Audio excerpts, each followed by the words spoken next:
ఈరోజు మనందరము కూడా దేవుని వాక్యాన్ని ధ్యానం చేయటానికి నేను మీ అందరి ముందుకు వచ్చాను. మీరు కూడా చక్కగా దేవుని మాట వినటానికి ఆసక్తితో వచ్చినందుకు కూడా చాలా వందనాలు. దేవుడు మనలను ఈ 2024 సంవత్సరం అంతా మనందరూ కాపాడిన దేవుడు. మనకు అనేకమైన బాధలు, కష్టాలు, అనేక ఇరుకు ఇబ్బందులు వచ్చిన దేవుడు మనల్ని ఇప్పటి వరకు కూడా చక్కగా దేవుడు మనల్ని పోషిస్తూ ఉన్నారు. ఒక మంచి దేవుడిని మనం కలిగి ఉన్నాం. దేవుడు మనల్ని చేయి విడిచిపెట్టేవాడు కాదు. తల్లి విడిచిన, తండ్రి విడిచిన ఆయన మనలను విడిచిపెట్టిన దేవుణ్ణి మనం కలిగి ఉన్నాం. మరి 2024 ప్రారంభం నుండి ఈ 2024 చివరి వరకు దేవుడు మనల్ని ఆదరిస్తున్నాడు. కేవలం ఆయన ఉచితమైన దయ సంకల్పం చొప్పున మాత్రమే కానీ మన ఆరోగ్యమో, మన క్షేమమో, లేకపోతే మన భద్రత మాత్రం కాదు. కేవలం దేవుడు మనలందరినీ కూడా చక్కగా ఆదరిస్తున్నాడు. అందుకు దేవునికి చాలా వందనాలు, కృతజ్ఞతాస్తుతులు చెల్లిస్తూ ఈ 2024లో మనం దేవుని కలిగి, ఆయన కలిగిన బిడ్డలుగా, ఆయన యందు విశ్వాసత కలిగిన పిల్లలుగా ఒకవేళ మనం లేకపోతే, మనం విశ్వాసతలోనికి మనం వెళ్ళటానికి ఇదే ప్రభు మనకిచ్చిన అవకాశం. 2025 అనేటువంటిది మన జీవితాలు ఉంటుందో లేదో తెలియదు, కానీ ఇప్పటి వరకు మాత్రం దేవుడు మనల్ని కాపాడుతూనే ఉన్నాడు ఆయన కృప చొప్పున. మరి దేవుడిచ్చిన విలువైన సమయంలో దేవుని యందు విశ్వాసత కలిగిన వారుగా, దేవుని మాట వినేవారుగా, ఆయనకు భయపడేవారుగా మన జీవితాలు ఉంచబడినట్లయితే 2025 కాదు, ఆయన కృప వెంబడి కృపల దేవుడు మనకు మన ఆయుష్కాలం అంతా దేవుడు ఇస్తారు. అందుకు అందరూ చక్కగా దేవుని కృపను, దేవుని దీవులను మనం పొందుకోవటానికి అందరూ ఆసక్తితో దైవ సన్నిధికి రావటమే కంటే రావాలి. అంతకంటే ప్రాముఖ్యం ఏంటంటే వచ్చిన మనం అందరము దేవుని మార్గములో ఆయన చెప్పిన మాట ప్రకారముగా నడుచుకునే వారికి ఉండాలి. అలా మార్గములోకి రావటం వేరు, వచ్చిన తర్వాత నడుచుకోవటం, విధేయత చూపించడం అది వేరు.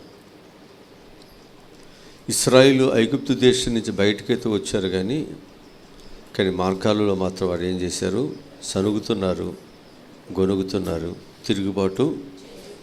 వాళ్ళు ఏమయ్యారు? వచ్చారు కానీ ఆశీర్వాదాన్ని పొందలేకపోయారు.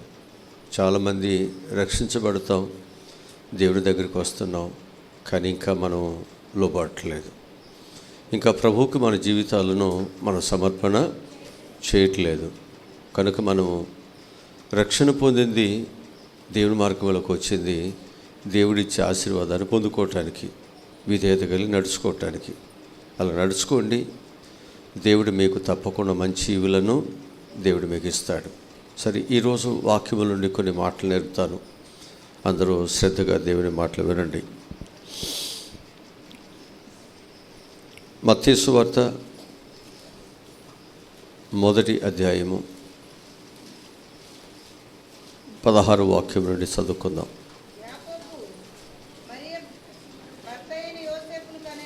కనెను, పుట్టెను. అబ్రహాం మొదలుకొని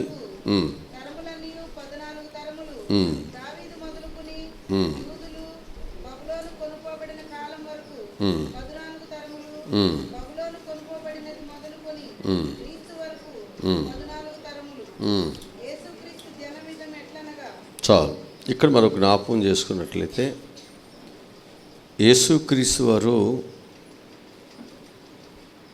ఈ లోకానికి ఆయన జన్మించాడు, ఈ లోకానికి వచ్చాడు. ఆయన యేసుక్రీస్తు వారు ఈ లోకంలోనికి ఆయన వచ్చారు.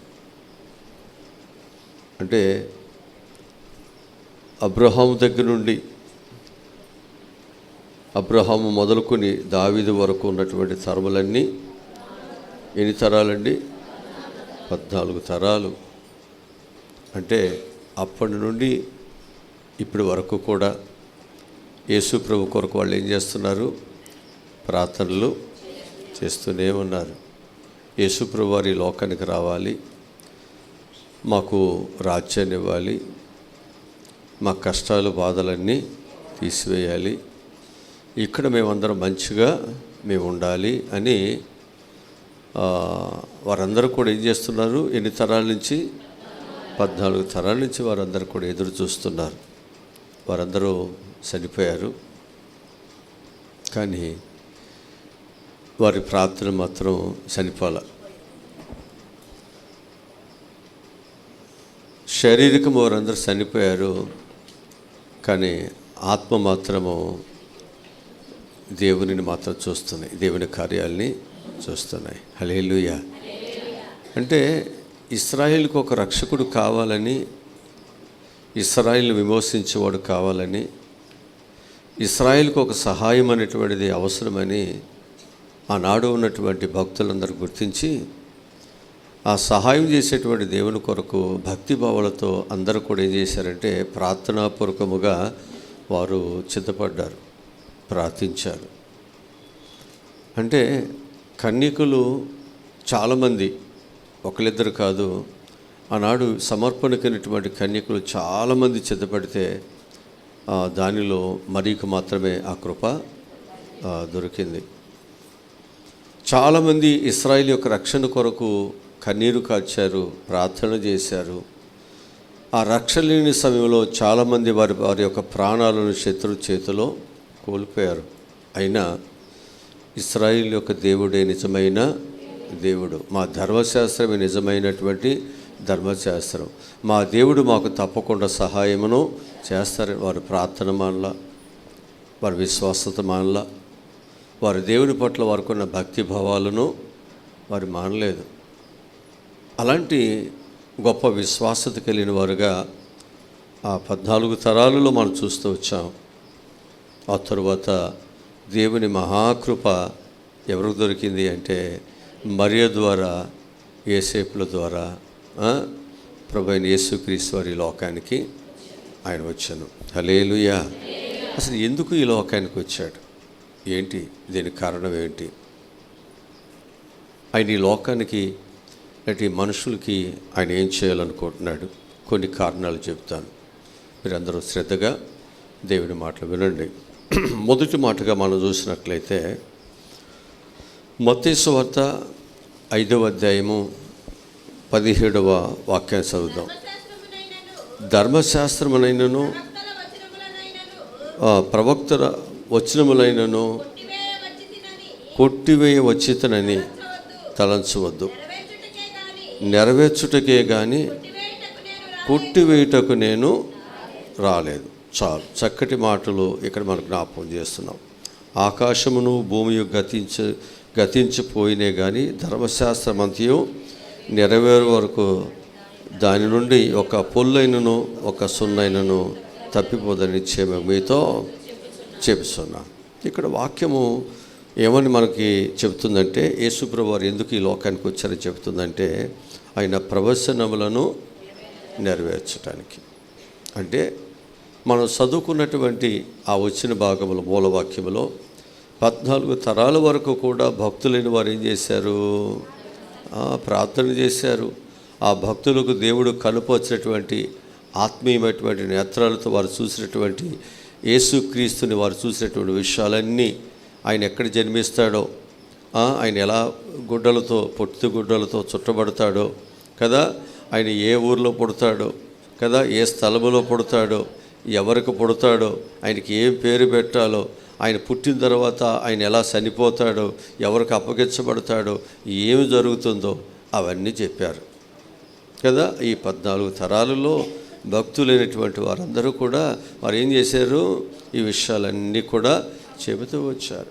ఇప్పుడు ప్రభువైన యేసుక్రీస్తు వారు అన్నాడు, నేను ప్రవచనమును, ఆయన ఏమన్నాడు? ధర్మశాస్త్రమును ప్రవక్తుల యొక్క వచనమునైనను కొట్టివేయ వచ్చితనని తలంచవద్దు, నెరవేర్చుటకే కానీ కొట్టివేయుటకు నేను రాలేదు. నెరవేర్చడానికి వచ్చాను, నేను కొట్టివేయటానికి అంటే నా బిడ్డలు ఏదైతే ప్రార్థించారో, ఏదైతే నేను వారికి చెప్పానో దానిని నేను ఇక్కడ నెరవేర్చడానికి వచ్చాను. హల్లెలూయా. అంటే నీ జీవితంలో నీ ప్రార్థనను, నీ కన్నీటిని నెరవేర్చటానికి ప్రభు వచ్చాడు ఇక్కడికి. అనేక సంవత్సరాలుగా భక్తులు చేసినటువంటి ప్రార్థన నెరవేర్చడానికి వచ్చాడు. ఈరోజు ఆయన వచ్చిన తర్వాత 2000 సంవత్సరముల పూర్వము, 2024 సంవత్సరాల పూర్వము నుండి నీవు చేసే, భక్తులు చేసే ప్రతి ప్రార్థన కూడా దేవుడు ఏం చేస్తాడు? ఆయన నెరవేరుస్తాడు. ఆయన కొట్టివేయడు. తన ఎద్దకు వచ్చిన వారిని త్రోసివేయనన్నాడు. ఎంత ఘోరమైన పాపినని దేవుడికి క్షమిస్తానన్నాడు. విశ్వాసత కలిగి ఎవరైనా దేవుని దగ్గర సహాయం కోరితే వారికి దేవుడు సహాయమును చేస్తాడు. అతడు యూదు దేశస్థుడనో, గ్రీసు దేశస్థుడనో, అన్యుడనో భేదమేమీ లేదు. విశ్వాసత కలిగిన నువ్వెవరైనా దేవుని దగ్గరికి వస్తే దేవుడు నీకు సహాయము చేయటానికి ప్రభు ఈ లోకానికి వచ్చాడు. అందరూ నమ్మి చక్కగా ప్రభు సహాయం చేయవాడు. ఆయన తప్పకుండా నీ బాధలు, నీ కష్టాలు ఏమైతే ఉన్నో అవి తీర్చడానికి ఆయన ఈ లోకానికి వచ్చాడు. కనుక ఎవరు ఏ బాధతోన్నా సహాయం చేసేటువంటి దేవుని దగ్గరికి మనం వచ్చి నీ భారము, నీ కష్టము, నీ కన్నీరు, నీ వేదన, నీ ఒంటరితనము, నీ చింత ఏదైతే ఉందో అది దేవునికి అప్పగించండి. ఆయన మీద వేయండి. మోస్తాడు. ఆయన తప్పకుండా మీకు సహాయమును చేస్తాడు. ఏదో ఊరికి 4 రాళ్ళు వేద్దాం అన్నట్టుగా రావద్దు ఇక్కడికి. విశ్వాసత కలిగి రండి. ప్రభు కార్యాలు చేస్తాడని నమ్మికతో రండి. నీ నమ్మికను బట్టి దేవుడు గొప్ప కార్యాలు తప్పకుండా ఆయన చేస్తాడు. మొదటి మాట మనం ఏమనుకుంటున్నాం? ఆయన ప్రవచనాలను నెరవేర్చడానికి ఆయన వచ్చాడు. అంటే దేవుడు ఏదైతే మనకు మాట ఇస్తున్నాడో దానిని ఆయన ఏం చేస్తాడు? ఆయన నెరవేరుస్తాడు. హల్లెలూయా, హల్లెలూయా. ఇక్కడ నువ్వు చేస్తున్న ఏ ప్రార్థన వ్యర్థం కాదు. దేవుడు ఖచ్చితంగా ఈ ప్రార్థనను ఏం చేస్తాడు? ఆయన నెరవేరుస్తాడు. తగిన కాలమందు ఆయన నిన్ను హెచ్చిస్తాడు. తగిన కాలమందు ఆయన నీ హృదయ వాంఛలన్నీ ఆయన తీరుస్తాడు. అప్పుడు వరకు కూడా మనం ఎలా ఉండాలంటే దేవుని యందు చక్కని విశ్వాసత కలిగి అందరూ ఉండండి. ప్రార్థన విజ్ఞాపనలు దేవునికి తెలియచేయండి. ఎవరిని విడిచిపెట్టడు. స్వస్థత కావాలంటే దేవుడిస్తాడు. ఆరోగ్యాలు కావాలంటే దేవుడిస్తాడు. గృహాలు కావాలంటే దేవుడిస్తాడు. ఉద్యోగాలు కావాలంటే దేవుడిస్తాడు. గర్భఫలాలు కావాలంటే దేవుడిస్తాడు. ఏమి కావాలో అవన్నీ దేవుడు తప్పకుండా సహాయమును దయచేస్తాడు. కనుక మనందరూ దేవుని యొక్క బిడ్డలుగా మన ప్రార్థనను, మన విశ్వాసతను దేవుని మీద ఉన్న ఒకరు విడిచిపెట్టవద్దు. అంతేనా? చక్కగా అలా ఉండండి. అలాగే చాలామంది గుడ్డివాళ్ళు, కుంటివాళ్ళు, ఊసకాలు చెదిరిగాళ్ళు, దయ్యాలు పట్టిన వాళ్ళు, బిడ్డలు చచ్చిపోయారు చాలామంది వచ్చారుగా కదా.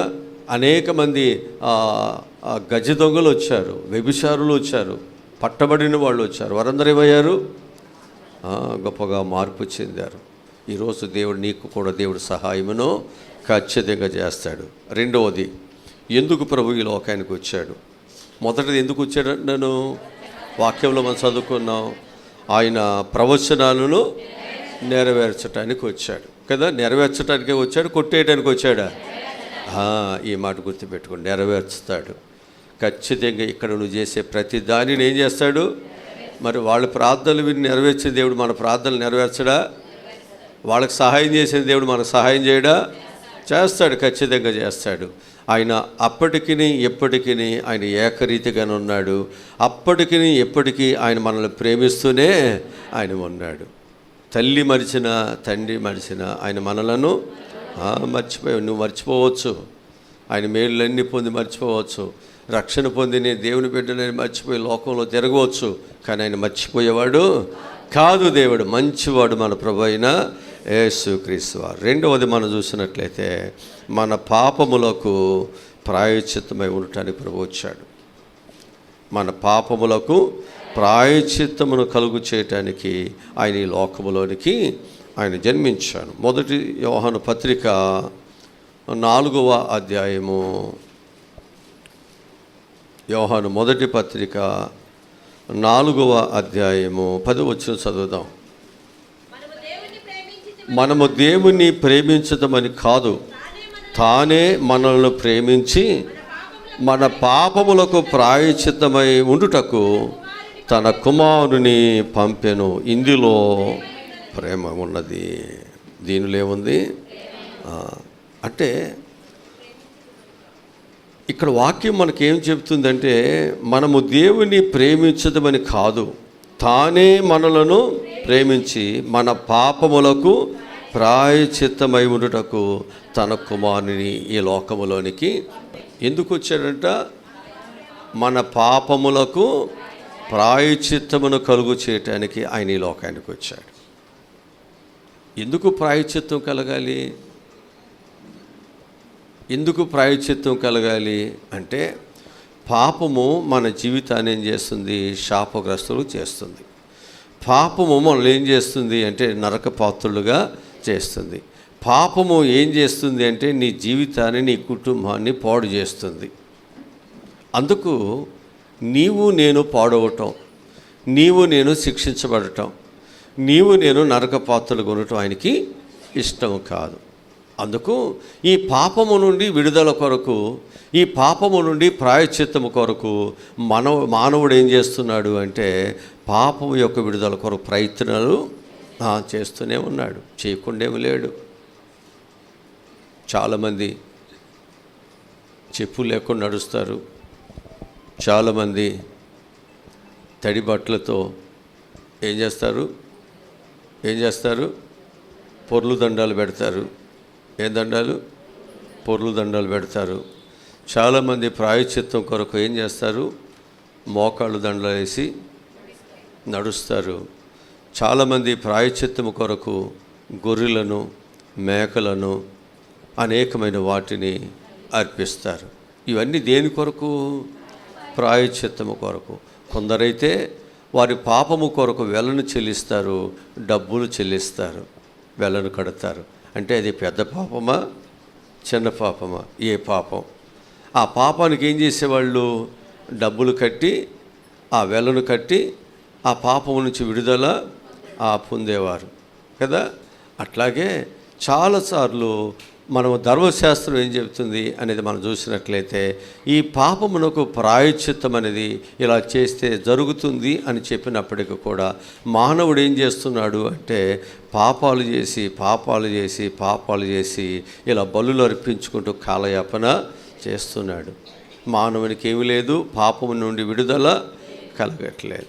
ఇప్పుడు ఈ మానవునికి పాపము నుండి విడుదల కలగాలి అంటే ఎవరో రక్తాన్ని కాదు, కానీ తన తండ్రి యొక్క రక్తమును తన పిల్లల కొరకు ఆయన కార్చాలి. తన కుటుంబంలో నుండి తను ప్రేమించేటువంటి తండ్రి తన పిల్లల కొరకు ప్రాణాన్ని అర్పించాలి. ఇవాళ మనం చూస్తే తల్లిదండ్రులు చాలామంది పిల్లల కొరకు ఏం చేస్తున్నారంటే వారు సర్వస్వాన్ని దారపోస్తారు, వారి ఆరోగ్యాన్ని దారపోస్తారు, వారి కష్టాజీతాన్ని దారపోస్తారు. వారి పిల్లలే సర్వస్వము, భవిష్యత్తు అని చెప్పి వారి భవిష్యత్తు కొరకు ఒక రూపాయి కూడా దాచుకోకుండా పిల్లల భవిష్యత్తు కొరకు అన్నిటిని వారు త్యాగము చేస్తూ ఉంటున్నారు. ఇప్పుడు ఇదే పిల్లలు తల్లిదండ్రుల విషయాలలో వారు ఏదైనా ఒకరిని ప్రేమిస్తే, వీళ్ళు ఏదైనా అడ్డు వస్తే ఆ తల్లిదండ్రులు ధిక్కరిస్తారు, ఆ తల్లిదండ్రులు కొడతారు, ఆ తల్లిదండ్రులకు వేరైపోతారు. అవసరమైతే తల్లిదండ్రులకు విరోధముగా వారి కేసులు కూడా పెడుతున్నారు. ఇవాళ మనం చూస్తున్నాం. ఇది తల్లిదండ్రులేమి ఏ విధంగా ప్రేమిస్తుంటే, తల్లిదండ్రులేమో నువ్వు నువ్వు వెళుతున్న మార్గం కరెక్ట్ కాదని చెబుతుంటే వీళ్ళు తల్లిదండ్రులు మా మార్గములు, మా ఆలోచనలు, మా తలంపులు వీళ్ళకి అర్థం కావు. వాళ్ళు ఏదనుకుంటే అదే వాళ్ళ మాట వినాలి. మాకు ఒక వయసు వచ్చింది, మాకు ఒక ఆలోచనలు వచ్చాయి, మాకు కొన్ని నిర్ణయాలు ఉంటాయి అని చెప్పేసి వీళ్ళు ఏం చేస్తున్నారంటే పుట్టుక దగ్గర నుంచి తల్లిదండ్రులకి ఆ బిడ్డల మీద ఉన్నటువంటి ప్రేమ, మమకారాలు ఏమవుతుండో వాటిని మర్చిపోండి అంటున్నారు. ఎలా కుదురుతుంది ఇది? అందుకే తల్లిదండ్రులు ఏమంటున్నారంటే ఈ పిల్లలను సరిచేయలేనప్పుడు, మాట విననప్పుడు, ఎవరైతే ఈ పిల్లలకు అడ్డుగా తల్లిదండ్రులకు దుఃఖాన్ని కలిగిస్తున్నారో, లేకపోతే ఈ పిల్లలు తప్పు మార్గంలో తీసుకువెళ్తున్నారో వాళ్ళని చంపటానికైనా, కొట్టడానికైనా, లేకపోతే వాళ్ళని ఏదైనా చేయటానికి కూడా వాళ్ళు వినదీయట్లేదు. అంటే వాళ్ళు అంతకులేని కాదు అక్కడ, లేకపోతే వాళ్ళు నేర చరిత్ర వెనుకమాల వారి కుటుంబాలకు ఉన్నవాళ్ళు కాదు. బిడ్డలకు వచ్చే పరిస్థితిని వారు తట్టుకోలేక మాత్రమే ఆ పనిని చేస్తున్నారు. ఇటీవల కాలంలో ఒక వార్తలో మనం చదివాం, నేను చూశాను. అదేంటంటే ఒకతను వారి యొక్క కుమార్తెను వారి యొక్క భార్య యొక్క చెల్లి దగ్గర ఆ బిడ్డను పెడితే ఆ చెల్లి యొక్క మామగారు ఆ బిడ్డని పాడు చేయటం, అసభ్యంగా ప్రవర్తించడం. ఆ బిడ్డ ఏం చేసిందే వారి యొక్క తల్లిదండ్రులకి ఫోన్ చేసి విషయం చెబితే వాళ్ళు అక్కడి నుంచి విదేశాల నుంచి వచ్చి వారితో ఫోన్లో మాట్లాడారు. అయినా వాళ్ళు మాట్లాడకపోవటం వచ్చి ఏం చేశారో తెలుసండి, కేసు పెట్టిన ఫలితం లేకపోయేసరికి, వాళ్ళకి న్యాయం జరగకపోయేసరికి తండ్రిగా ఒక రాత్రి ఆ బిడ్డను పాడు చేసిన ఆ వ్యక్తిని చంపేశాడు. చంపేసి దేశానికి వెళ్ళిపోయి అక్కడి నుంచి చెప్తున్నాడు.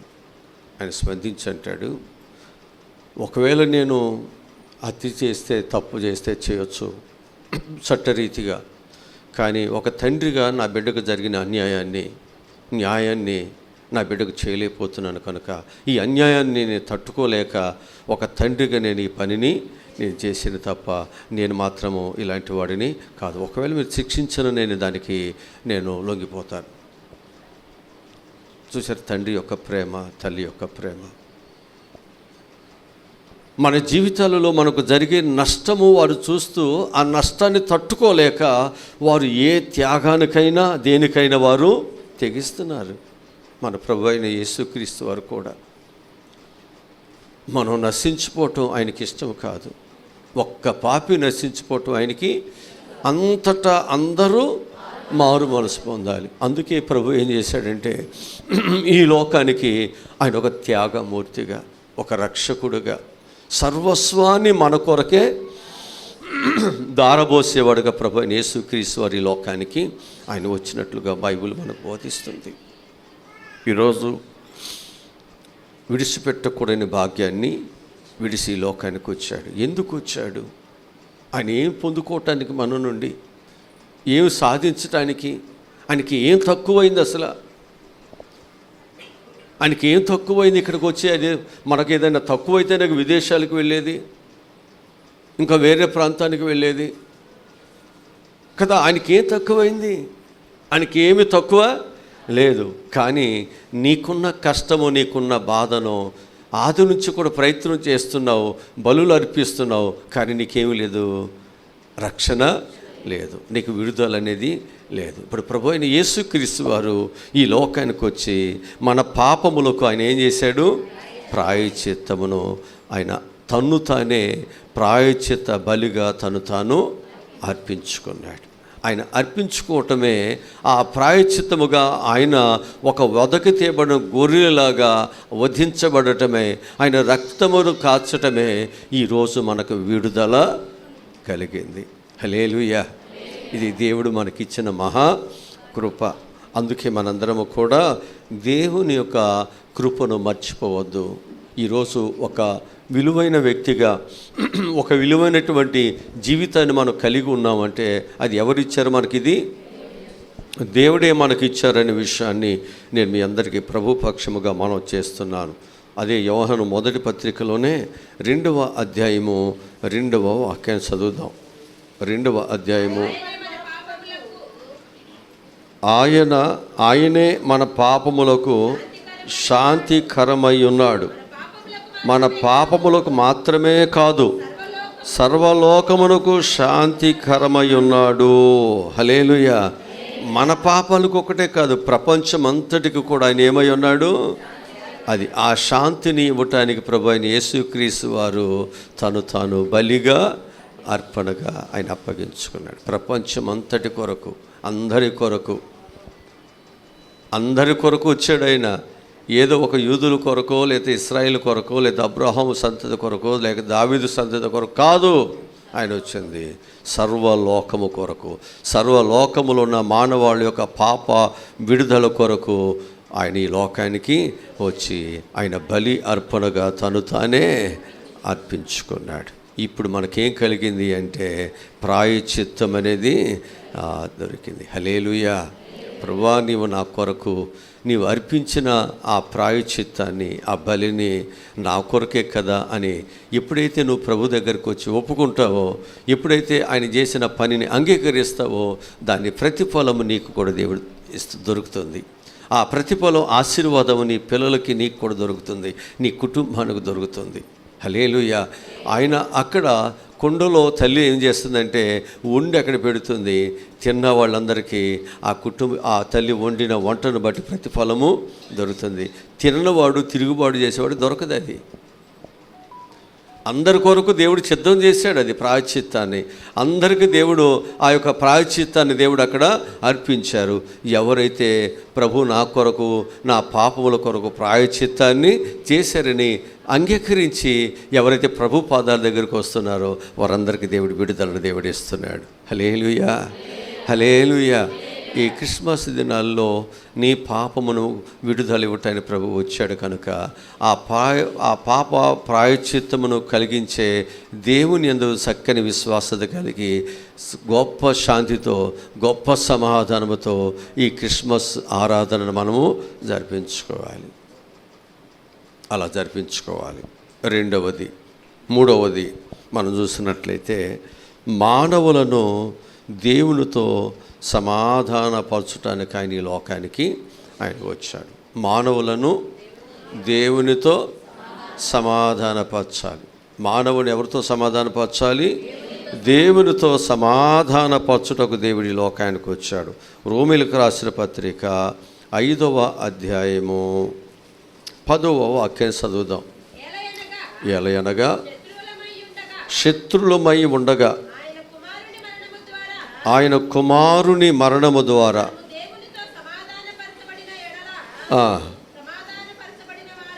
సమాధానపరచబడిన వారమై ఆయన జీవించుట చేత మరి నిశ్చయముగా రక్షింపబడుదుము. హల్లెలూయా, హల్లెలూయా. చాలా చక్కటి మాట కదా. మనం ఏమైపోయామంట? శత్రువులుగా ఉన్నామంట. ఇప్పుడు తన కుమారుని ద్వారా ఏం కలిగింది? ఆ కుమారుని యొక్క మరణము ద్వారా మనకు దేవునితో సమాధానం అనేది దేవుడు మనకు అనుగ్రహించాడు కదా. ఆయన సమాధానపరచబడిన వారమై ఆయన జీవించుట చేత మరి నిశ్చయముగా అది ఎప్పుడైతే మనము ఆయన ఇచ్చినటువంటి సమాధానంలోనికి వస్తామో, ఆ సమాధానంలోకి వచ్చిన మనము ఇంకా సమాధానంలో జీవించడానికి మనం ఏం చేయాలి? రక్షించబడాలి. అందరూ కూడా రక్షించబడి దేనికంటే అందరికీ సమాధానం దేవుడిచ్చేసాడు కదా, అందరికీ ప్రాయశ్చిత్తాన్ని దేవుడిచ్చేసాడు కదా. ఇప్పుడు ఆ సమాధానమును బట్టి మనందరము కూడా, లేకపోతే ఆ బలి అర్పణను బట్టి ఆ రక్షణలోకి వస్తే నీ జీవితం మరి ఎక్కువగా శాంతి సమాధానంతో కొనసాగుతుంది. మరి ఎక్కువ శాంతి సమాధానం దొరుకుతుంది. అందుకే ప్రతి ఒక్కరూ కూడా శాంతి లేనివారు, సమాధానం లేనివాడు, ప్రయాసపడుతున్నవారు, భారం మోస్తున్నవారు అందరూ కూడా ప్రభు దగ్గరికి రండి అని ఆయన ఒక అనౌన్స్మెంటు అందరిని పిలుస్తున్నాడు. అందరిని దేవుడు పిలుస్తున్నాడు. ఎవరి జీవితములో అయితే ఈ పాపము శాంతి లేకుండా, సమాధానము లేకుండా వారి జీవితాలను, వారి పిల్లలను, వారి కుటుంబాలను అల్లకల్లోలము చేస్తుందో, కల్లోలం చేస్తుందో, ఆ కుటుంబ వ్యవస్థని కట్టడానికి, సరిచేయటానికి, వారికి శాంతి సమాధానం ఇవ్వటానికి ప్రభు అయిన యేసుక్రీస్తు వారు ఈ లోకానికి ఆయన వచ్చెను. అందుకే అక్కడ ఏం చేశాడంట? ఈ పాపం అంట మానవుని యొక్క జీవితంలో సమాధానం లేనివానిగా చేస్తుంది. కాబట్టి మనం దేవునితో సమాధానపరచబడటానికి ఆయన ఈ లోకానికి వచ్చాడు. మనందరం కూడా ఎవరితో సమాధానపరచబడాలి?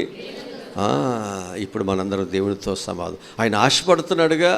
మనం దేవునితో ఉండాలని, మనం దేవునికి వేరుగా ఉండకూడదని, నాతో ఉంటే మీరు బహుగా ఫలిస్తారని ఆశపడుతున్నాడు. కాబట్టి ఆయన దగ్గరికి రావటం, ఆయనతో సమాధాన పడటం, ఆయనతో అంటకట్టబడి ఉండటం, ఆయన మాట ప్రకారం మనం నడుచుకోవటం, ఆయన మాట ప్రకారంగా పని చేయటం మనకు ఎంతో లాభప్రాప్తి. ఒకవేళ ఈ సంవత్సరం, ఈ 2024 సంవత్సరాలు దేవుడు నీకు చక్కని ప్రేమ ఇచ్చిన, ఆరోగ్యం ఇస్తున్నా, దేవుడు నిన్ను పోషిస్తున్నా, దేవుడు నిన్ను కాపాడుతున్నా, ఒకవేళ నీవు ఇంకా ఆయన మాటకు లోబడకుండా సమాధానం లేనటువంటి జీవితంతోనే, ఎడమోకం పెడమోకంతోనే, ఆయన మాటను త్రోసివేస్తూనే, ఒకవేళ దేవుడి సన్నిధికి వస్తున్నప్పటికీ కూడా, ఒకవేళ రక్షణ పొందినప్పటికీ కూడా మన జీవితాలు ఒకవేళ అలా ఉన్నట్లయితే, అలా ఉండటం వల్ల మనకు ప్రయోజనమేమీ లేదు, మనకు సమాధానం లేదు, మనకు ఆశీర్వాదాలు రావు. కనుక మనందరం ఏం చేయాలి? మనందరము కూడా ఆ సమాధానం ఇచ్చేటువంటి దేవునిలో రక్షణ పొంది ఆ సమాధానాన్ని మరి ఎక్కువగా మనం పొందుకోవాలి, మరి ఎక్కువగా పొందుకోవాలి, ఆ రక్షణ ఎక్కువగా పొందుకోవాలి, ఆ కృప మరి ఎక్కువగా పొందుకోవాలి. అంతేనా? ఒక ₹1,00,000 లేదా ఒక 10,000 ఇంకెక్కువ సంపాదించాలని ఉంటుందా? అది చాలే, నాకు ఈ 10,000 చాలే, 1,00,000 చాలే అంటావా? అక్కడ చూస్తారేంటండి, మాకు బాగా సరిపోద్దాయిగా, నీకు సరిపోతే సరిపోదు అన్నట్టుగా. అంతేనా? ఒక ఇల్లు ఉందిలే ఎందుకులేని అంటావా? ఇంకొక ఇల్లు, నీకు పని లేకపోయినా, ఇంటితో పని లేకపోయినా అద్దులు కానీ వస్తాయిగా, అద్దులన్నీ వస్తాయిగా. అంతేనా? లేకపోతే ఒక్కొక్కరు 100 ఎకరాలు ఎందుకండి, పెద్ద పెద్ద బిల్డింగ్లు ఎందుకండి, లక్షల కోట్లు ఎందుకు? వీళ్ళకి ఏం తగలేసుకుంటారా? ఎందుకు వీళ్ళకి? వీళ్ళకి పొట్ట ఎంత, వీళ్ళకి తినేది ఎంత, వీళ్ళకి నెలకు వచ్చే ఖర్చు ఎంత? ఇవన్నీ ఏంటి? ఏం చేసుకుంటాం? అందుకే ప్రభువు మనకు చెప్పే బోధ ఏమిటంటే, దేవుడు మన కొరకు ఒక ప్రాయశ్చిత్తాన్ని దేవుడు ఏం చేశాడు? సిద్ధం చేశాడు. ఆ ప్రాయశ్చిత్తంలో ప్రభు మనకి ఏమిస్తున్నాడు? దేవునితో సమాధాన పరచబడటానికి ఆయన ఒక సంధిని దేవుడు ఏర్పాటు చేశాడు. ఇప్పుడు నాకు కూడా సంధి కావాలి, నేను కూడా దేవునితో సమాధాన పరచబడాలి అనుకునేవాళ్ళు ఏం చేయాలి? దేవుని యొద్దకు వచ్చి నీ పాపాన్ని ఒప్పుకొని నువ్వేం చేయాలి? రక్షణ పొందితే ఆ రక్షణలో నీకేమవుతుంది? సమాధానం మరి ఎక్కువగా నీ బిడ్డలకు వస్తుంది, నీ భర్తకు వస్తుంది, నీ వ్యాపారాలకు వస్తుంది, నీ ఉద్యోగాలకు వస్తుంది, అన్నిటికీ సమాధానం దేవుడు. అంటే కృప వెంబడి కృప దేవుడు నీకు అనుగ్రహిస్తాడు. ఒక్క దానిలో నుండి అనేకమైన వాటిలోనికి దేవుని ఆశీర్వాదము నీ మీదకు వస్తుంది. దీనికి మెయిన్ ఏంటి అంటే, స్వస్థతల కంటే, ఇళ్ళు వాకిల కంటే, ఉద్యోగాల కంటే, ఈ లోకములో అనేకమైనటువంటి కష్టాలు బాధల కంటే కూడా నువ్వు ముందు ఏం పొందాలి? దేవునితో ఏం పొందాలి? సమాధానం పొందాలి. సమాధానం ఇవ్వటానికి వచ్చావు కదా నాయనా, నీకు నాకు సమాధానం లేదు, ఆజ్ఞను అతిక్రమించి పాపము చేశాను, అక్కడి నుండి నా ముఖము నీకు చూపించలేకపోతున్నాను, నేను నీ యొద్దకు రాలేకపోతున్నాను, నేను దొంగగా దోషిగా నీకు దూరంగా నేను బ్రతకాల్సి వస్తుంది. ఇప్పుడు దూరస్తుడైన నన్ను నీకు సమీపస్తుడుగా చేయటానికి నీవే నా దగ్గరికి నా పక్షముకు వచ్చి నీవు నాకు సమాధానము ఇస్తున్నప్పుడు, నాకు సమాధానం కావాలి, ఆ శాంతి నాకు కావాలి, అది నా బిడ్డలకు కావాలి అనుకునే వాళ్ళందరూ ఏం చేస్తారు? సమాధానాన్ని కోరుకుంటారు. వైరాన్ని ఎవరు కోరుకోరు. వైరు కావాలనుకునే వాళ్ళు ఏం చేస్తారంటే ఎప్పుడు పోట్లాటకే సిద్ధంగా ఉంటారు, ఎప్పుడు తిరుగుబాటుకే సిద్ధంగా ఉంటారు, ఎప్పుడు కూడా నిందల మీద నిందలు, లేకపోతే అనేకమైనటువంటి విషయాలను మనం ఏం చేస్తామంటే ఎప్పటికప్పుడు తవ్వుకుంటూ అలాగే ఆ గాయాన్ని మాననీయకుండా చేసుకుంటాం. ఇవాళ దేవుడు మనకు చెప్పేది ఏంటంటే, మన గాయాలు ఏమైనా ఆయన కడతానంటున్నాడు.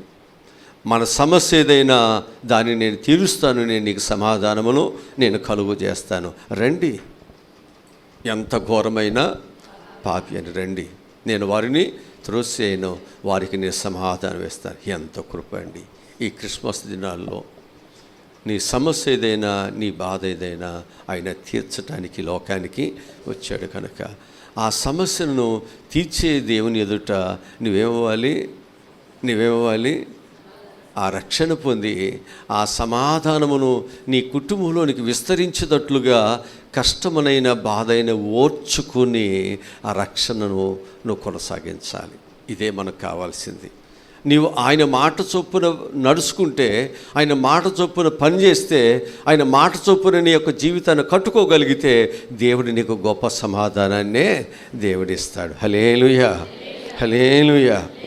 ఇక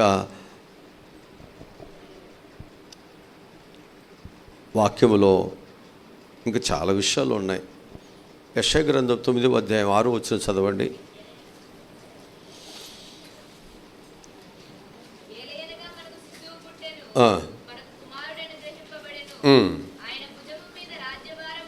ఆయన భుజం మీద రాజ్యభారం ఉండేను.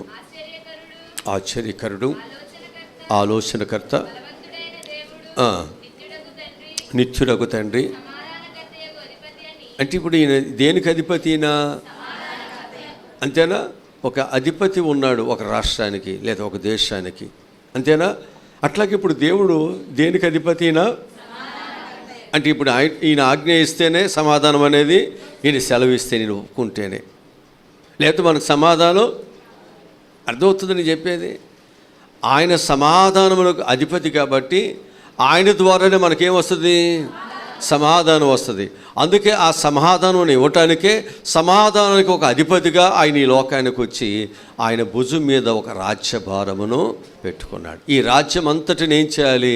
సమాధానముతో ఈ రాజ్యాన్ని కట్టాలి. అందుకే ఆయన నోరు తెరవలేదు.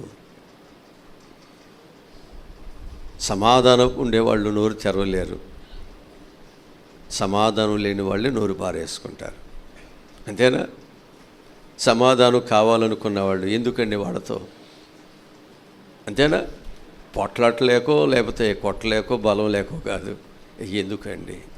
దేవుని కలిగి ఉన్నాం, యెహోవా ఈరే, ఆయనే చూసుకుంటాడు. కనుక సమాధానము కావాలి ఈ లోకానికి. శాంతి లేదు, సమాధానము లేదు, నెమ్మది లేదు, మనుషుడికి తృప్తి లేదు. అందుకు మనుషుడు ఏం చేస్తున్నాడంటే హత్యలు చేయటానికైనా మోసం చేయటానికైనా మనుషుల యొక్క ప్రాణము ఆరోగ్యాలు ఏమైపోయినా పర్వాలేదు, వాడు కల్తీనైనా ఏదైనా చేస్తున్నాడు. ఎందుకు వస్తున్నాయి అన్నీ? ఏంటిదంతా? ఎవరి కొరకు ఇదంతా? సమాజానికి నీకు తెలిసినటువంటి మంచిని, నీ సమాజానికి నువ్వు చేయవలసిన దానిని నువ్వు చేసుకుంటూ పోతే ఈ సమస్యలు ఎందుకు వస్తాయి? ఇవన్నీ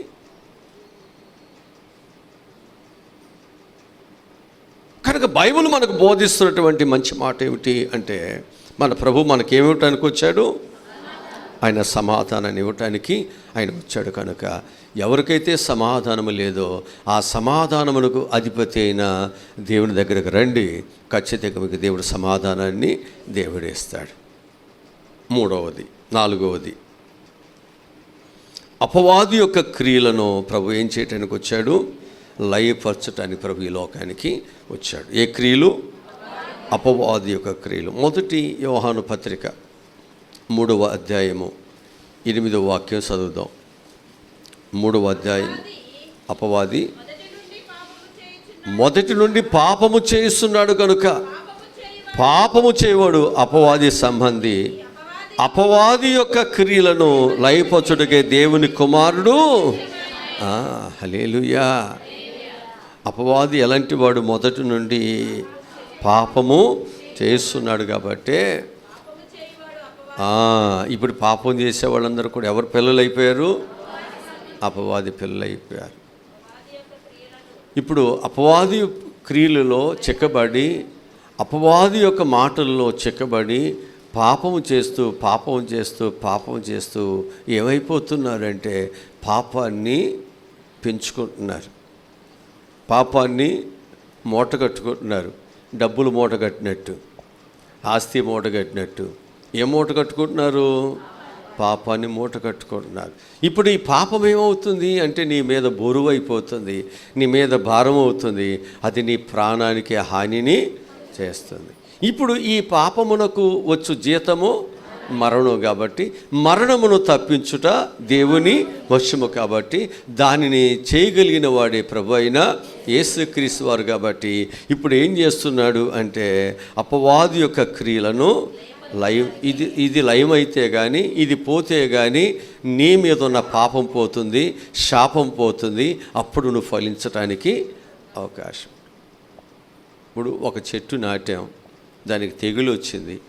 ఆ తెగులు పోకుండా దానికి ఎంత బలం వేసినా ఆ చెట్టు ఆరోగ్యం అవుద్దా? కనుక ఇప్పుడు ఏం పోవాలి? ముందు బలం కంటే ముందు ఆ చెట్టుకున్న తెగులు పోవాలి.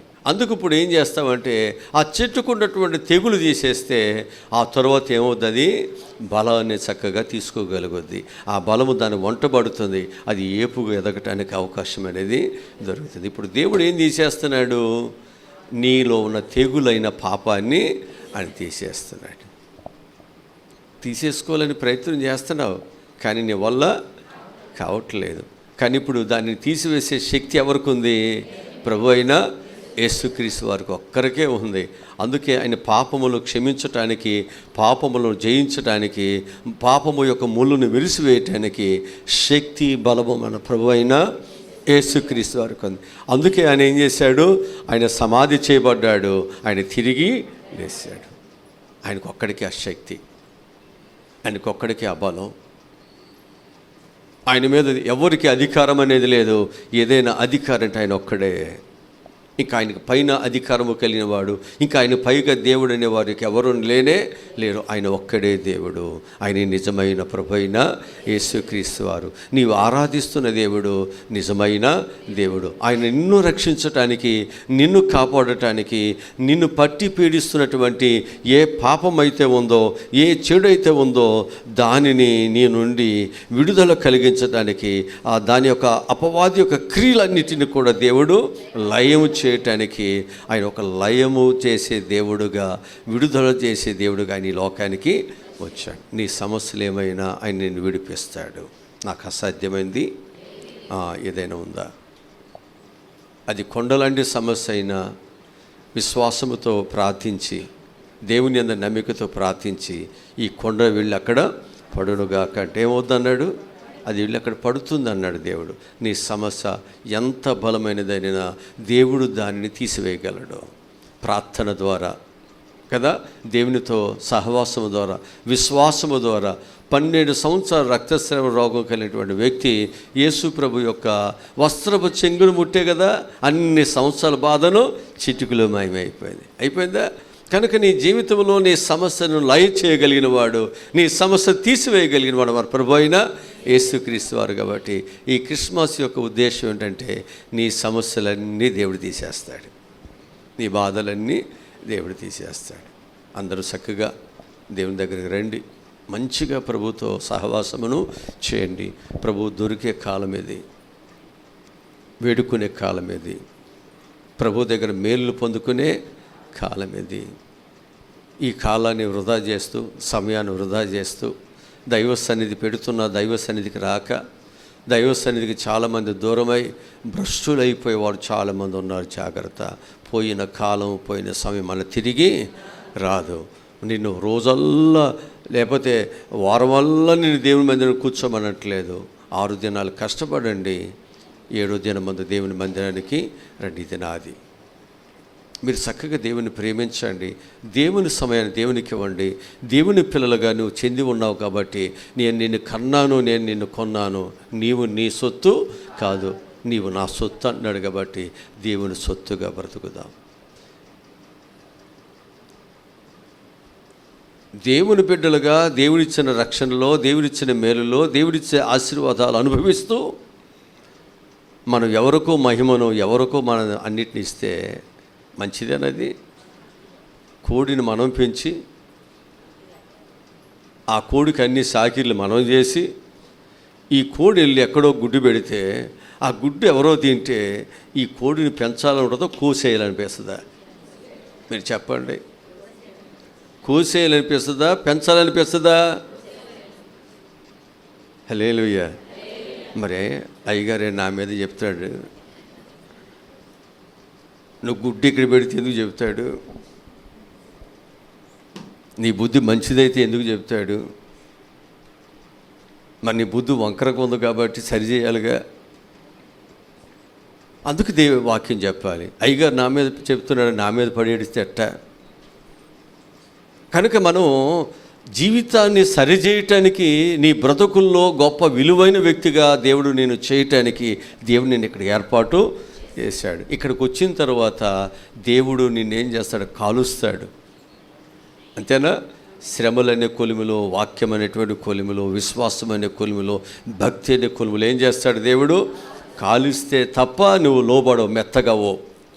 లేకపోతే ఏమవుతుందో తెలుసండి, నీటిలో రాయి ఉన్నా కానీ ఆ నీటికి మెత్తని చేసే కరిగించే గుణం ఉన్నప్పటికి కూడా రాయి ఏమవుదో అందులో ఉంది కానీ ఆ గుణం మారట్లా,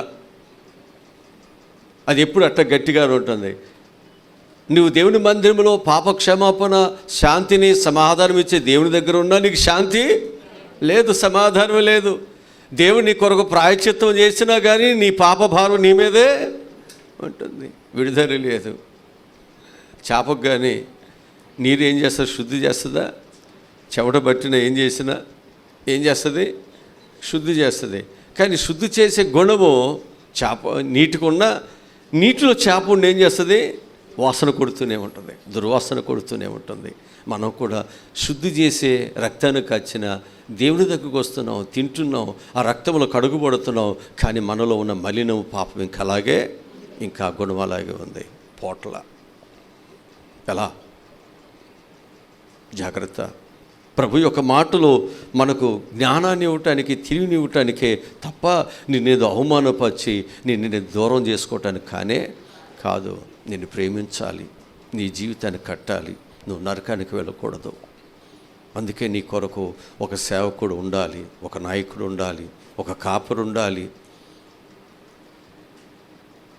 కాపరు లేని గుర్రెలు ఏమైపోతాయి? చెదిరిపోతాయి. కాపరి జ్ఞానం కలిగి, కాపరి దైవ భక్తి కలిగి, కాపరి దైవ అనుభూతిని కలిగి, కాపరి ఎప్పుడైతే బలంగా ఉంటాడో తన గొర్రెలు కూడా ఎలా ఉంటాయి? బలంగానే ఉంటాయి. హల్లెలూయా, హల్లెలూయా. కనుక ఈ కాపరి అనేటువంటి వాళ్ళు ఎక్కడ తీసుకువెళ్తారంటే పచ్చిక బయలులోకి తీసుకెళ్తారు కదా. ఆ పచ్చిక బయలు తింటూ కూడా నాకేం పెట్టామని పరగడుపుల్లాగా మాట్లాడితే ఎట్టా? కనుక మనందరం కూడా ఏం చేయాలి అంటే, నాలుగోదిగా అపవాది యొక్క క్రియలను లయపరిచే దేవుడు ఉన్నాడు. కాబట్టి నీ జీవితంలో అపవాది నిన్ను ఏ విధంగా బాధ పెడుతున్నాడో, ఏ విధంగా నీ ఆరోగ్యాన్ని, నీ భవిష్యత్తును, దేవునిలో నడవలసిన పరిశుద్ధతను ఎక్కడైతే పాడు చేస్తున్నాడో దానిని లయపరిచే దేవునికి అప్పగించండి. నిన్ను విడిపించే దేవునికి అప్పగించండి. దానితో యుద్ధము చేసి నీకు విడుదలనిచ్చి దాన్ని జయించే దేవునికి అప్పగించను. బలహీనువే, కానీ దేవుడు ఉన్నాడుగా, బలవంతుడు ఉన్నాడుగా. నువ్వు దేవునితో చెప్పుకోకుండా నువ్వు అట్టాగా ఉన్నావంటే ఆ పాపం అంటే నీకు బాగా, దానికోసం ప్రార్థన చేయకోకుండా దాన్ని అట్టాగే లోపల పెట్టుకుని దాన్ని పోషిస్తూ చక్కగా రోజు దానికి మటన్ బిర్యానీలాగా పెట్టి దాన్ని అక్కడ పుష్టిగా చేసుకుంటున్నావంటే ఏంటి? దాని మీద నీకేముంది? ఇష్టం ఉంటేనేగా. ఇప్పుడు సంఖలో వాసన వస్తుంది, దానిలో చేయి పెట్టి లాగా ముక్కు దగ్గర పెట్టి, అది నీకు ఇష్టం ఉంటేనేగా. ఏంటంటే అటు చూస్తారు నా యొక్క ఇష్టం ఉంటేనేగా మట్టి తినేది. ఇష్టం లేకపోతే మట్టి ఎవడు తింటాడు? అది తింటారు ఎవడన్నా? ఇష్టం ఉంటేనే కదండి తినేది. మట్టి అందరు తింటారా? అందరు తినరు. అందరూ వాసన చూడండి, అది నీకు ఇష్టం. అందుకే అడవికి అలవాటు పడిన గాడిద వలే నువ్వేం మోరంటాడు పెట్టుకుని వెళ్ళిపోతుంటే ఎవరు మాట ఎందు బైబుల్ వాక్యం అయ్యగారు గట్టిగా అరిసినా కానీ ఆగి ఏముంది పాస్టెట్టే అరుతాడు. పద మనం వెళ్దాం, సినిమాకి పోదాం పద. లెక్క చేయమండి, మనం లెక్క చేయట్లేదు. మెడ వంచట్లేదు, కాడి కిందకి రావట్లేదు, లోపట్లేదు. రైతు ఏదైనా దాన్ని పెంచి, ఎందుకంటే రైతుకి ఏదైనా ఉపయోగపడతావని ఏం చేస్తాడు? దానికి ఒక వయసు రాగానే కాడి కిందకి తీసుకొస్తాడు. అది కాడి కిందకు వచ్చి పడుకుంటేట దానికి మేత పెట్టేది పడుకోవటానికా? పని చేయొద్దండి. కనుక మనం కాడి కిందకు వస్తున్నాం, పడుకుంటాం, మాట ఏమో పని చేయం. మిగతా రోజులు రావు. అట్ట అనుకుంటే ఆదివారం ఒక పూట భోజనం చేయవచ్చుగా, రోజు తినకుండా మేలకుండా ఉండవచ్చుగా. ఇది 3 పూటలు తినాలి, ఎక్కడ మళ్ళీ బలం తగ్గుద్దో. ఇది మాత్రం ఆదివారం చాలులే, ఇదైనా మళ్ళీ నిద్రపోతాను. ఈ క్రిస్మస్ వచ్చేసరికి అన్నీ ఒక రుద్రతో కడగట పనులు ఉంటాయిగా, మళ్ళీ డ్యూటీలు ఉంటాయి కదా. ఇక్కడికి వచ్చి ఏం చేస్తాం? ఈ గంటలో మళ్ళీ ఇక్కడికి వచ్చి నిద్రపోవటం. ఇంకేముంటుంది? నీకు బలం ఏమొస్తుంది? ఏముంటుందండి? డ్యూటీకి వెళ్ళి అక్కడ నిద్రపోతూ ఊరుకుంటారా? టైంకి వెళ్ళి తంబైపోతే ఊరుకుంటారా?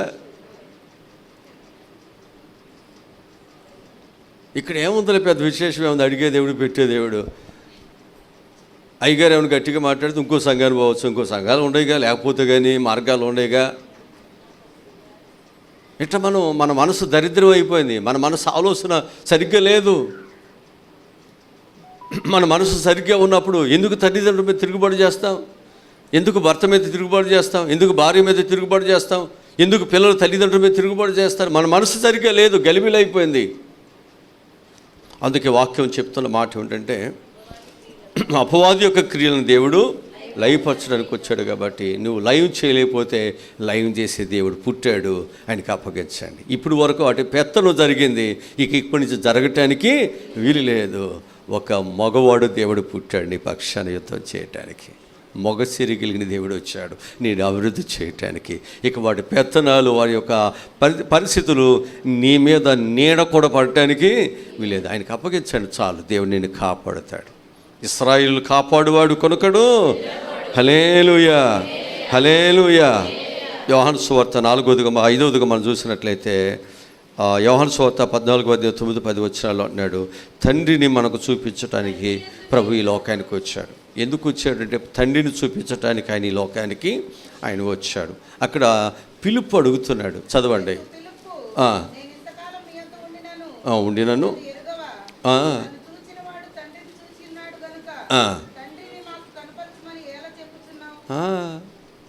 ఏంటి మళ్ళీ ఇవన్నీ?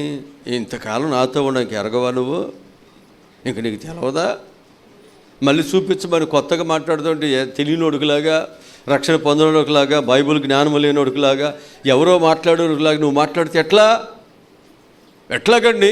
రక్షణ పొంది విశ్వాసతలకు వచ్చి ప్రభు క్షమాపణ నాకు ఇచ్చాడని చెప్పేసి, ప్రభు నా పాపాలను కడిగని చెప్పి, దేవునితో సహవాసం చేస్తే స్వస్థతలు కలుగుతున్నాయని చెప్పి నమ్మిన నీవు మరలా ఏంటి మళ్ళా పరగడుపులాగా మాట్లాడటం? ప్రభు అన్నాడు కదా, నువ్వెందుకు అలా మాట్లాడుతున్నావు? నేనును ఆయన వేరు కాదయ్యా, నేనే ఆయనను. తండ్రి యందు నేనును, నా యందు తండ్రి ఉన్నాడు. అట్లాగే విశ్వాసులమైన మనము కూడా దేవునిలో మనం ఉండాలి. నేనును నీవును ఏకమైన రీతిగా నా పిల్లలను నేను కూడా ఏకమై ఉండాలి. అది ఆశ. ఏ కుటుంబమైనా పిల్లలు కుటుంబం ఏకం అవ్వాలి. తల్లిదండ్రులు లేదయ్యా మీ బతుకు మీరు బతకండి, మా బతుకు మేము బతుకుతామంటారా? అంటారు. ఏకమై ఉండాలి, కలిసి ఉండాలి. కలిసి ఉంటే కలదు సుఖం కదా. ఆడుతూ పాడుతూ పని చేస్తే నాకేముండదు. చక్కగా పాడండి, చక్కగా చప్పట్లు కొట్టండి. మాకెందుకు? ఆ పాడేవాళ్ళు అది పాడతారుగా. మాకు పాటలు రావని తెలుసుగా అందరికీ. ఆయన మోకాలు ఎడబెట్టుకొని నరాలన్నీ బిగదీసుకొని చప్పట్లు కొట్టుకోకుండా ఉంటే రేపొద్దున్నే నరాలు వీక్నెస్ వస్తే కొట్టాలన్నా కొట్టలేవు. కొట్టినా ఇంత శబ్దం కూడా రాదు. ఎందుకని? అన్నీ ఉన్నప్పుడు కొట్టలేదు, బిగదీసిపోయి ఉన్నావుగా. ఆమె పాడితే నేనెందుకు కొట్టాలన్నట్టుగా ఎట్ట కుదురుద్దండి? ఎవరు పాడినా మ్యూజిక్లలో ఏం చేస్తారు? ఎందుకనంటే వాళ్ళు కొట్టడం అలవాటు కాబట్టి వాళ్ళు కొడతానే ఉంటారు. ఆమె గిట్టిందా, బాగా పాడుతుందా, పాడలేదా, అపశృతులు చేస్తుందా, అయినాడు వాయించాల్సింది. మనం కూడా అంతే. తప్పుద్దండి, ఒప్పుకున్న తర్వాత వాయించాల్సిందే కదా. కనుక తప్పదు మనకి. దేవుని పిల్లలుగా దేవుని దగ్గరికి వచ్చిన తర్వాత ఆయనని గణపరచాలి, ఆయనని మహిమపరచాలి. ఆయనకి ఇవ్వాల్సిన మహిమ ప్రభావములు ఆయనకే ఆరోపించాలి. ఆయనకి రావాల్సిన మహిమను ఎవరికి చెందటానికి ఆయన ఇష్టపడేవాడు. మనకుంటుందా? నీ భర్త ఎటైనా పోతాడని ఊరుకుంటావా? కన్ను కనపడేదాకా, చూపు కనపడేదాకా, ఆయన మెలుకులు తీరేదాకా, ఆ టర్నింగ్కి వెళ్ళేదాకా చూస్తూనే ఉంటావే. అరగంటకి ఎక్కడుండాలని ఫోన్ చేస్తావే, ఆయన పని చేయనిస్తావా? నీకు ఇన్ని డౌట్లు అయితే మరి దేవుడు ఎందుకు ఊరుకుంటాడు? నీకే ఇన్ని గుణగణాలు అయితే ఆయన ఎట్టు ఊరుకుంటాడు? నీకైతేనేమో ఈ రోడ్డు వరకే కనపడతాడు, మిగతా తర్వాత ఆయన ఎటు తిరిగినా ఏం చేయలేవు నువ్వు. దేవుడేమో ఆకాశం నుండి నరులు అందరిని కూడా ఏం చేస్తున్నాడు? ఆయన పరిశీలన చేస్తాడు. నీ నడక పడక అన్నీ ఆయనకి తెలిసే ఒక పూట కానీ వెళుతుండగా ఎవరైనా చూసినట్టుగా కానీ కంటికి కనపడితే ఆయన 33 గుంజీలు తీపిస్తున్నావు, 33.5 చెరువులు నీళ్ళు తాగేస్తున్నావు. మరి ఆయన రోజు నీ నడక పడకన్నీ చూస్తున్నాడా? మరి ఎట్ట కుదురుద్దండి? ప్రభు ఏమంటున్నాడు ఇక్కడ? ఎవరిని చూపిస్తున్నాడు? ఎవరిని చూపిస్తున్నాడు? మేమిద్దరు ఏకమయ్యావు నాయనా, మేమిద్దరు వేరున్నట్లు ఎలా మాట్లాడుతున్నావు? కనుక మనందరం కూడా ఏమవ్వాలి? ఏకవ్వాలి. వేరుగా మనం ఉండటానికి వీల్లేదు. సంఘము అనేది దేవుని శరీరము, దానిలో ఉన్న అవయవాలు శరీరములో భాగాలే కాబట్టి ఏ చిన్న ఏలుకి చిన్న గాయం తగిలిన శరీరం అంతా నొప్పి బాధపడదు. అంతేనా? ఈ చిన్నోడేగా, పోతే పోయింది, పెద్దవి ఉండేగా అని అనుకుంటుందా? అనుకోదండి. పొన్ను నొప్పి వచ్చిన ఒంటికి బాధే. కళ్ళు ఏడుస్తాయా? ఏడుస్తే అడవండి.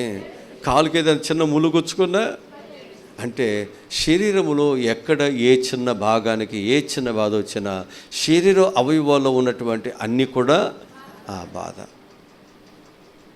అట్లాగే సంఘము అనేది దేవుని యొక్క శరీరము కనుక ఈ శరీరములో ఉన్నటువంటి సంఘము ఏ చిన్న బాధలో ఉన్నా మనందరం వారి కొరకు క్షేమ కొరకు ప్రార్థించాలి. హల్లెలూయా. మనందరము కూడా చక్కగా మనం ఏమవ్వాలన్నమాట? మనందరము దేవుణ్ణి చూపించేవారుగా. ఎవరిని చూపించాలి?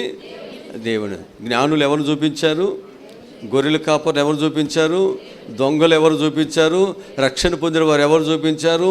యేసుప్రభు శిష్యులు ఎవరు చూపించారు? బాప్తిసం ఇచ్చే యోహాను ఎవరు చూపించాడు? మనం కూడా ఎవరు చూపించాలి? అంతేనా? క్రిస్మస్ అంటే నీ పట్టు చీరలు చూపించొద్దు అని కట్టుకుని రండి వద్దనట్లా. మనం ఎవరి పిల్లలమే? రాజు పిల్లలమే. రాజులకు రాజు అండి. ఇక్కడున్న ఎమ్మెల్యే పిల్లలే, మంత్రి పిల్లలే, ముఖ్యమంత్రి పిల్లలే, ప్రధానమంత్రి పిల్లలే, అధికారు పిల్లలే. వాళ్ళ కింద ఆగట్లేదే, భూమి మీద నడవట్లేదే. మరి మనం ఎవరివి? అంతేనా? రాజులకు, ప్రభువులకు. మరి మనం ఎట్టా ఉండాలి? అసలు కద్దరు బట్టలు వేయాలంటే మనం వేసిన తర్వాత ఎవరైనా వేయాలి. పాస్టర్ గారికి కద్దరు బట్టలు వేసేటండి ఎడవకూడదు. పాస్టర్ గారికి ఏం కొనాలి? ఆడు చూస్తారేంటండి ఇంకా అది మీటర్ 2,000 అయినా 3,000 అయినా, ఒకవేళ నా డ్రెస్సు ఒకవేళ 15,000 అయినా 20,000 అయినా కొని అయ్యగారికి ఎందుకు అమ్మగారు కొంటే పోవాలా? అమ్మగారికి ఏది కొనా సరిపోద్దుగా అని మమ్మల్ని ఇద్దరు ఏది చేస్తే ఎట్టాగండి? ప్రభు కలిసి ఉండండి అని మమ్మల్ని ఇద్దరు కలిపితే మీరు ఆమెకు చీర పెట్టి నన్ను వదిలిపెడితే ఎట్టా? కుదరదు. క్రిస్మస్ అంటే మనందరం ఏమై ఉండాలి? ఏకమై ఉండాలి. ప్రభువుని చూపించాలి. మనం ఎవరిని చూపించాలి? నీ ఏ అందసందాలు ఏమి ఇచ్చినా ప్రభువా ఈరోజు ఈ స్థితి నువ్వు ఇచ్చింది, ఈరోజు ఈ చీర నువ్వు ఇచ్చింది, ఈ ఆనందం నువ్వు ఇచ్చింది, ఈ నగలు నువ్వు ఇచ్చింది, కలిగినది అన్నీ నువ్వు ఇచ్చింది, నువ్వు లేకుండా నాకేది? ఆ మంచి మనసు దేవుని స్తుతించండి. నా బోటోళ్ళు లేరన్నట్టుగా నువ్వు కట్టుకుని వచ్చి నువ్వు నా పక్కన కూర్చోవాక పట్టు చీరలు అందరూ ఎదురు కూర్చుందాం, పనికిమాల చీరలు అంతా ఈ పక్కన కూర్చుందాం అంటే అట్టా అనవద్దు. మనందరం దేవుడిచ్చిన దానితో చక్కగా ఒక స్టారుల్లాగా ఏమవ్వాలి? మనం వెలిగిపోదాం. హల్లెలూయా. ఇప్పుడు మన మందిరం చక్కగా సిద్ధం చేసుకున్నాం. ఇక మనం కూడా వెళ్ళి సిద్ధం చేసుకుంటున్నాం. క్రిస్మస్ వచ్చేసరికి మనం ఏమవ్వాలి? అన్నీ చక్కగా షాపింగ్లు అన్నీ అయిపోవాలి, మంచిగా కుట్టించుకోవాలి, అందరూ చక్కగా దేవుని దగ్గరికి రావాలి. ఇదంతా కూడా ఇచ్చింది ఎవరు? ఈ క్రెడిట్ అంతా ఎవరికి ఇవ్వాలి? అంతే. మిస్టోడు బాగా కుట్టాడు, వద్దు. మిస్టోడుకి దేవుడు మంచి మనసు ఇచ్చాడయ్యా. పోయిన సంవత్సరం ఏడ్చాడు, చెడిపోయి ఈ సంవత్సరం బాగా కుట్టాడయ్యా. ఈ సంవత్సరం అయినా నువ్వు నాకు చక్కగా కుట్టించినందుకు వందను. వచ్చే సంవత్సరం కూడా ఎట్టా కొట్టాలయ్యా. ప్రార్థన చేయండి. దేవునికి ఇవ్వండి నీ భారాన్ని. దేవుని మహిమపరచండి. దేవుని మహిమను తీసుకెళ్ళిపోయి ఆ టైలర్కి ఇస్తే అట్ట,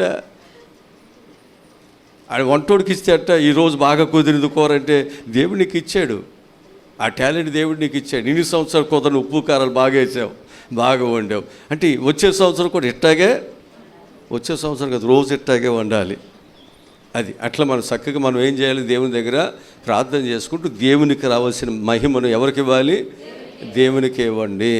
మీరు దీనిని ఎవరికి ఇవ్వద్దు, దేవుని మహింపరచండి. ఓకే, ఇప్పుడు తండ్రి ఎందుకు వచ్చాడన్నమాట ఈ లోకానికి? తండ్రిని నేను ఒకటేనని చెప్పటానికి. తండ్రి వేరు నేను వేరు కాదు. ఇప్పుడు మనందరం క్రిస్మస్ దినాల్లో నేను వేరు ఇంకొకరు వేరు కానే కాదు, మేమందరం ఒకటే. అర్థమవుతుందా? ఎన్ని ఇంటి పేర్లు ఉన్నా, ఒకే ఇంటి పేరుతో ఉన్నా మేమందరం ఒకటేనయ్యా. అంతేనా చెప్పుకోవాల్సింది? అట్లాగే చెప్పుకోవాలి. అట్లా ఏకం అవ్వటానికి, అలా కలపటానికి, అలా యూదుడని గ్రీస్ చేసేసాడు. భేదాలు ఏమీ ఉండకూడదు. ఇలా భేదాలు పెట్టుకుని ఉండి ఏమైపోతున్నారు? ఒకరికొకరు పోట్లాడుకుంటున్నారు, ఒకరికొకరు తిట్టుకుంటున్నారు, ఒకరికొకరు యుద్ధాలు చేసుకుంటున్నారు, ఒకరికొకరు పట్టలేదు. ఇలా వద్దు. మనందరం ఏమైపోవాలి? ఏకమైపోయి మనందరం దేవుని పిల్లలమే. ఆయన మనల్ని సృష్టించాడు, ఆయన మనకు తండ్రి. మనందరం ఒకవేళ ఒకడు 100 ఎకరాలు సంపాదించవచ్చు, ఒకడికి ఏమీ లేనివాడుకు ఉండవచ్చు, కానీ మనందరం ఒక్క దేవుని పిల్లలమే కాబట్టి మనం మంచిగా సాగిపోదాం. అలాంటి మంచి మనసును దేవుడు మనకి ఇవ్వటానికే ఆయన ఈ లోకానికి ఆయన వచ్చాడు. ఇంకొక విషయం చెబుతాను. ఆరోది ఏంటంటే నిత్య జీవాన్ని ఇవ్వటానికి ప్రభు ఈ లోకానికి ఆయన వచ్చాడు. ఏమివ్వటానికి?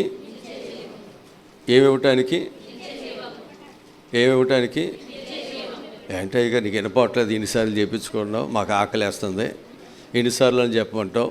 చెవిటోళ్ళు కానీ ఒకసారి ఎన్నిసార్లు పిలిస్తే వీడికి వినపడదు అనుకుంటా, వీడు నాకు సాగు వచ్చాడు, చెప్పలేక చచ్చిపోతున్నాను, ఎందుకు అన్నిసార్లు చెప్పేస్తున్నానంటే ఇవన్నీ వేరు, ఇప్పుడు నేను చెప్పే మాట వేరు. ఆయన ఎందుకు వచ్చాడు అంటే నిత్య జీవాన్ని ఇవ్వటానికి. ఈ నిత్య జీవం సంపాదించుకోవటానికి ప్రభు ద్వారానే సాధ్యమని ఎవరైతే ప్రభు దగ్గరికి వస్తారో వారికి నిత్య జీవంతో పాటు, పరలోకముతో పాటు, రక్షణతో పాటు ఈ లోక సంబంధమైన అన్ని దేవునికి ఇస్తాడు. ఈ లోక సంబంధమైన ప్రతిదీ దేవునికి ఇస్తాడు. అయితే నీకు మొదట ఏం కావాలి? ఆయన యొక్క రాజ్యము కావాలి, నిత్య జీవము కావాలి. అందుకంటున్నాడు మొదట నా నీతిని, నా రాజ్యమును మొదటి వరుసలో ఉంచండి, ఆ తరువాత అన్నీ రెండో వరుసలో ఉంచండి.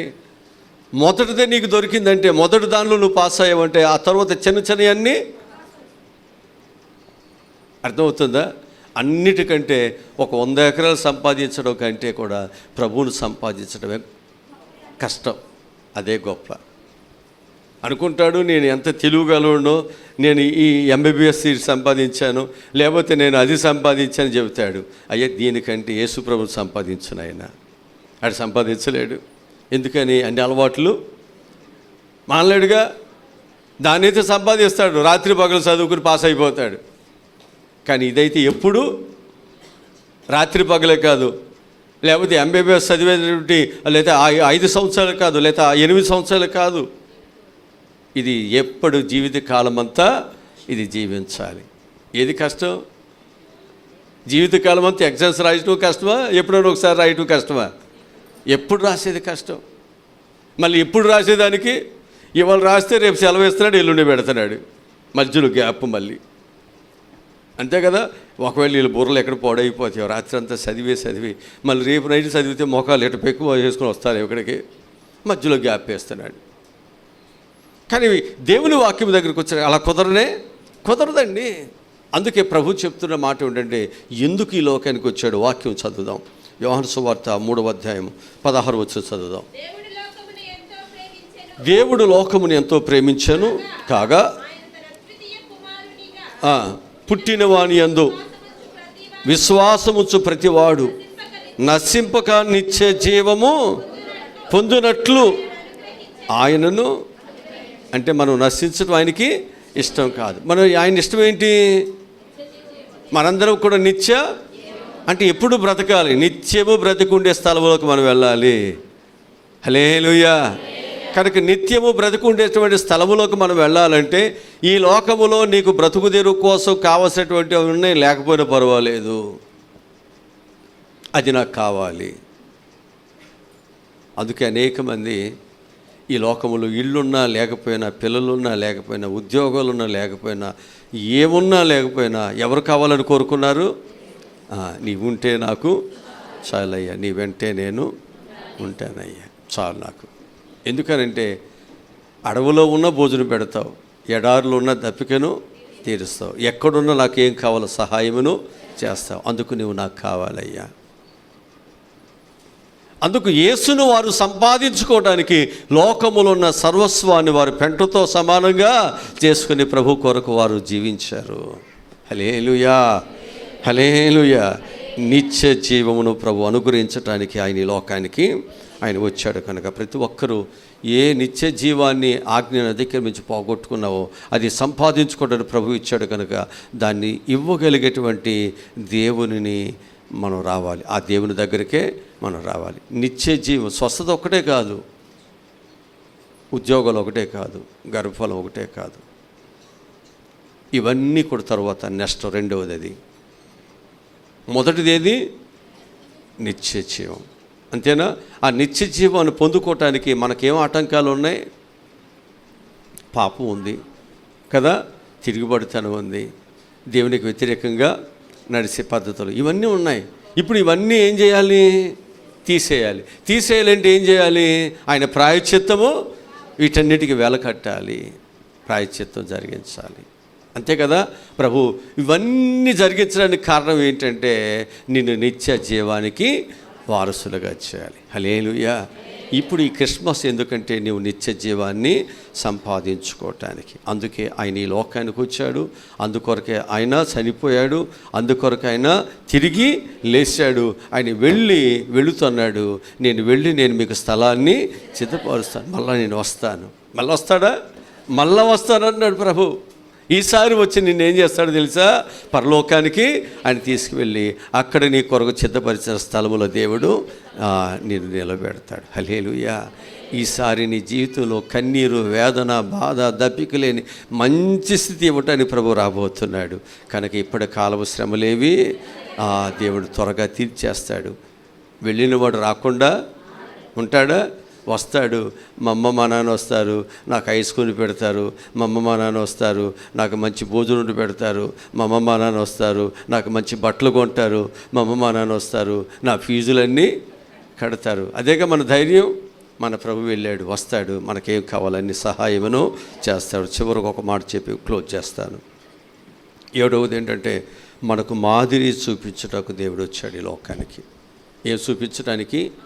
మనకు మాదిరి, ఎలా ఉండాలో. ఎవరిని చూసి మనం చాలాసార్లు ఒకళ్ళ మాదిరిగా పెట్టుకుంటాం. తలదూకోవాలన్నా, బట్టలు కట్టుకోవాలన్నా.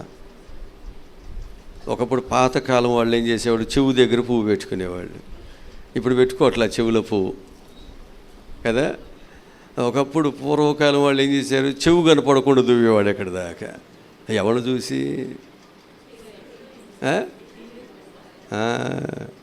మనకు హీరోనో హీరోయిన్ ఎవరో ఉన్నారు, ఆడ పోలి ఆ చీర కట్టిన ఏమనుకుంటుంది, నేను కూడా అట్టే కొన్నాను, ఏమన్నా నల్లగొండ ఊరికి అనుకుంటుంది అట్ట. లేకపోయినా ఇలా అంటారు, నువ్వు అచ్చంగా బాలకృష్ణ ఉండవే, అబ్బో కథ బొద్దుగా ఉంటే, నువ్వు అచ్చంగా జూనియర్ ఎన్టీ రావులాగా ఉండవే అంటే చాలు అసలు వీళ్ళకి ఎంత ఏనుగు బలం వస్తుందో. అందుకే అసలు అమ్మ నీ వంట నువ్వు పెట్టే పెట్టుబడి ఎవరు పెట్టరంటే ఏమి ఇంకా ఉబ్బిపోయి ఇంకో 10 రూపాయలు ఎగస్ట్రా. మరి నేనేమంటే చెప్పలేకపోతున్నా. ఉన్నాడు ముఖం మీద ఏమో, అసలు ఈ ముఖం ఎప్పుడు చూసినా ఎలుగుతూ ఉంటుంది, నవ్వుతూ ఉన్నాడేంటి. కనుక దేవుని వాక్యం దగ్గర కొరకు అంతేగా రోషంగా మాట్లాడాలి, పరుషంగానే మాట్లాడాలి. నాకేం జోకులు రాకో లేక నవ్వుతూ మాట్లాడలేకేం కాదు. నేను కూడా మీకులాగానే జోకులు వేస్తాను, నవ్వుతాను, అన్ని పనులు చేస్తాను. ఈ విషయాలని మీకు తెలియకపోవచ్చు, మా పాస్టర్ గారిని అడిగితే ఆమె చెప్పుద్ది. ఎందుకనంటే రోజు ఆమె దగ్గరే ఉంటాం కాబట్టి నేను ఎలా మాట్లాడతానో ఏంటనేది ఎవరికి తెలుసు? మీ సంగతి నాకేం తెలుసు? ఇక్కడి కోసం ముసుగేసి కూర్చుంటే ఎంత మంచి పిల్ల అండి, భక్తి అంటే ఆమె చూసే ఇంటికి వెళ్ళినాక కానీ భర్తనో కోడలను అడిగితే కానీ చెప్తారు వాళ్ళు పిల్లలు. మీకేం తెలుసు పాస్టర్ గారు, ఇక్కడ అంతా ప్రార్థన చేస్తుంది, ఇంటికి వచ్చి నాకు ఉంటుంది, మమ్మల్ని తుడిచేస్తుంది, మొత్తం తుడిచేస్తుంది. కనుక మనం ఏంటంటే ఇక్కడ మిమ్మల్ని ఏ రూపంలో చూస్తారు, నన్నేమో ఇక్కడ ఈ రూపంలో మీరు చూస్తారు. ఇంటికి వెళ్ళిన తర్వాత అసలు రూపం బయటకు వస్తుంది. ఏ రూపం? ఇంటి దగ్గర ఉంటుంది అసలు రూపం. అంటే ఇప్పుడు భక్తి ఎక్కడ చూపించాలి? వలకేసేది ఇక్కడ కాదు, అసలు ఇక్కడ కాదండి భక్తి వలకేసేది. ఈ క్రిస్మస్ ఆరాధన ఇక్కడ కాదు, ఇంటి దగ్గర చూపించాలి. నువ్వు వెళ్ళినటువంటి ఉద్యోగాలు చూపించాలి, నువ్వు వెళ్ళినటువంటి పొలాల్లో చూపించాలి. అసలు నీ భక్తి ఏంటో, నీ విశ్వాసం ఏంటో, నువ్వు రక్షణ ఏంటో, నువ్వు దేవుని ప్రేమించే విధానం అంటే అక్కడ ఎవరు చూస్తారు? నేను చూస్తానా? అక్కడ మీరు ఉంటారా? అక్కడ ఎవరు ఉంటారు? అక్కడ యేసై ఉండి పైనుంచి ఆయన చూస్తాడు. నేను ఎక్కడున్నా ఆయన ఏం చేస్తాడు? అక్కడుండి ఆయన చూస్తాడు. హల్లెలూయా. కనుక మనం ఎవరికి మాదిరిగా ఉండాలి? మనం ప్రభు అయినటువంటి యేసుక్రీస్తు వారు మనకు మాదిరి చూపించాడు కదా. ఇప్పుడు మనకు ఎవరు మాదిరి? ఆయనలాగా మనం ఉండాలి, ఆయనలాగానే మనం నడవాలి, ఆయనకిలాగానే మనం మాట అన్నీ ఉండాలి కదా. ఇప్పుడు ఒక ఆయనంట కండక్టర్ పనిచేసి ఆయన ఏం చేస్తాడు? దీనికి డబ్బులు సంచి తగిలించుకుంటాడుగా, టికెట్లన్నీ. ఆయన అప్పుడప్పుడు గుడి ఇట్ట అంటున్నాడంట. ఆయన రక్షణ పొందాడు. వాక్యం చెప్పేటప్పుడు కూడా ఇట్ట అంటున్నాడంట అలవాటు మీద. ఉంటే ఆయన దగ్గర శిష్యుడిగా రక్షణ పొందినని ఆయన కూడా వాక్యం చెప్పమంటే ఆయన కూడా ఇట్టా కట్టినాడంట. ఎందుకని మా అయ్యగారు అంటాడుగా, మా అయ్యగారు ఇట్ట అంటాడు కాబట్టి నేను కూడా. ఆయన కండక్టర్ కాదు, పోనీ ఆయనకి అలవాట్లేదు. ఎవరు చూశాడు ఇప్పుడు? అలా అయ్యగారిని చూశాడు కదా. కనుక మనం కూడా కొన్ని సంఘాలకి వెళ్ళి కొంతమంది ఎట్ట ఊగితే అట్ట ఊగటం, అంటే అట్ట దేగటం, ఎట్ట మాట్లాడమంటే అట్ట భాషలాగా ఇది అలవాటు అయిపోయింది మనకి. వద్దు, నువ్వు ఎట్టున్నావో అట్టుండు. దేవుడు మనకేం చెప్పాడో అది చెయ్యి. నువ్వు ఎక్కడున్నా ఎవరికి మాదిరిగా ఉండాలి? యేసయ్యకి మాదిరిగా ఉండండి. ప్రభు తప్పకుండా మీకు సహాయమును చేస్తాడు. యేసు ప్రభు మనకు మాదిరి ఉంచి వెళ్ళాడు. వాక్యం ఎక్కడుంది? యోహాను సువార్త 3వ అధ్యాయము 15వ వాక్యం చదువుదాం.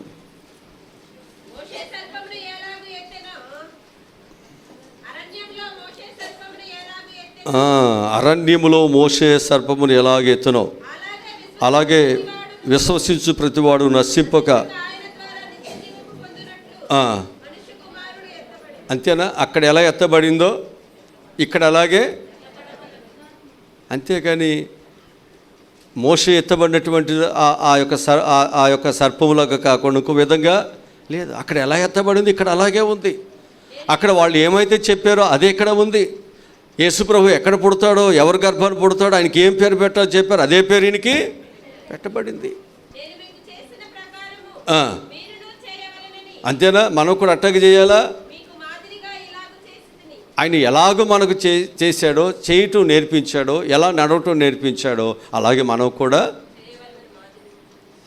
ఆయన దేవుడు అయి ఉండి ఇక్కడ మనుషులు ఎవరైతే ఆయన భక్తులు చేశారో అలాగే ఆయన కూడా చేసుకుంటూ వెళ్ళాడు. మనం కూడా అలాగే నడవండి, అలాగే జీవించండి. మోషేలాగా, అబ్రహాములాగా, దావీదులాగా మనందరం కూడా చక్కని విశ్వాసంతో మనం సాగిపోదాం. అలాంటి కృపా దేవుడు మనందరికీ దయచేయనుగాక. ఆమేన్. తల ఉంచండి, చిన్న ప్రార్థన చేసుకుందాం. మా ప్రభువా రక్షకుడా, ఈరోజు చెప్పబడినటువంటి ఈ వాక్యాలు ఎందుకు ఈ లోకానికి దేవుడు వచ్చాడు, ఆయన ఉద్దేశాలు ఏమిటి, ఆ ఉద్దేశాలను మేము ఎరిగి మేము నడుచుకోవటానికి మీరు మాకు సహాయములను దయచేయమని యేసు నామములో ఈ మనవలు ఈ ప్రార్థనలు అడిగి పొందుకుని ఉన్నాము తండ్రి. ఆమేన్. అందరికీ చిన్న